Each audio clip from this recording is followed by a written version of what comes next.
Ang sumunod sa aking utos ay siyang nagmamahal sa akin. Mga kaibigan, mga kapatid, mapagpalang araw ng Lunes sa inyong lahat. Nasa ika-19 na araw na tayo sa buwan ng Mayo, 2025. Narito na naman ang inyong lingkod, Father Bob, isang paring Carmelita. Purihin natin si Jesus, Maria at Jose. Magpapasalamat tayo palagi sa Panginoon, magpuri tayo sa Kanya, dahil alam natin na sa likod ng ating kahinaan, hindi niya tayo iniwan. Amen? Kaya nang sinasabi ko palagi, tayo mismo ay makapagpatotoo na ang Panginoon ay lubhang napakabuti sa atin.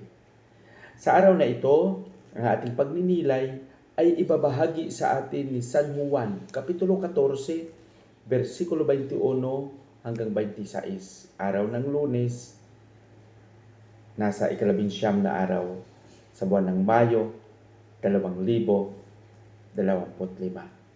Gaya ng sinabi ko kanina, sabi ni Jesus dito sa ating Ebanghelyo, ang sumunod sa aking utos ay siyang nagmamahal sa akin.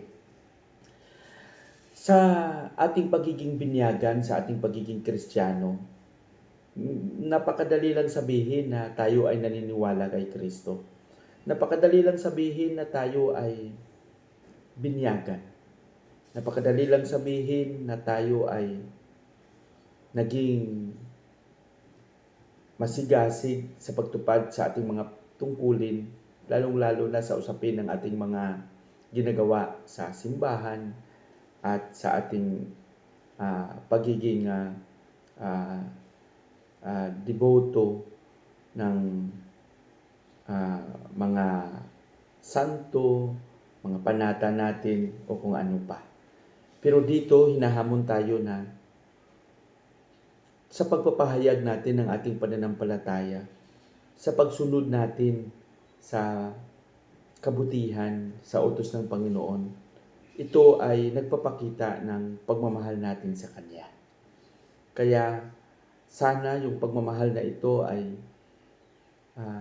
matapatan natin ng pagiging mabuti natin. Matapatan natin ang ating pagiging tapat na pagtupad sa ating mga tungkulin, lalong-lalo na sa ating komunidad, sa ating kapwa-tao, lalong-lalo na sa mga nangangailangan. Alam nyo, yung pagiging Kristiyano ay may napakabigat na tungkulin.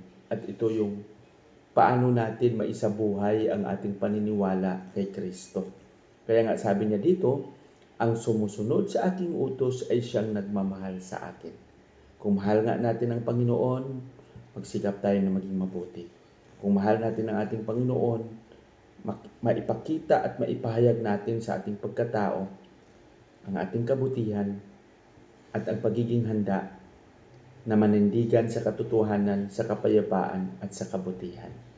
Amen?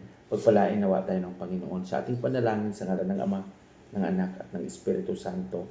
Amen. Panginoong Hesus, salamat sa iyong patuloy na paggabay sa amin. Maraming salamat sa iyong patuloy na pag-unawa sa likod ng aming mga kahinaan. Turuan mo kami palagi na maging tapat sa aming mga tungkulin. Amen. Sa ngalan ng Ama, ng Anak at ng Espiritu Santo. Amen.